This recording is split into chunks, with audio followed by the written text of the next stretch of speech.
வா.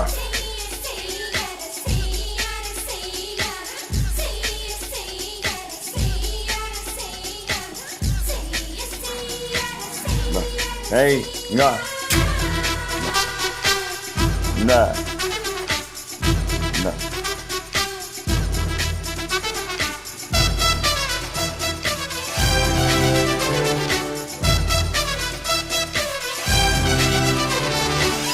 மண்ணின் மீது மனிதனுக்காசை, மனிதன் மீது மண்ணுக்காசை, மண்ணின் மீது மனிதனுக்காசை, மனிதன் மீது மண்ணுக்காசை, மண்தான் கடைசியில் ஜெயிக்கிறது, இதை மனம்தான் உணர மறுக்கிறது.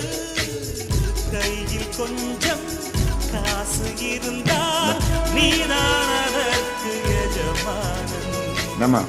கழுத்து வரைக்கும் காசு இருந்தால் அதுதான் உனக்கு எஜமானன். வாழ்வின் அர்த்தம் புரிந்துவிடு, வாழ்க்கையை வாரி குடித்து விடு. ஒருவன் ஒருவன் முதலாளி, உலகில் மற்றவன் தொழிலாளி. விதியை நினைப்பவன் ஏமாடி, அதை வென்று முடிப்பவன் அறிவாளி. ஒருவன் ஒருவன் முதலாளி.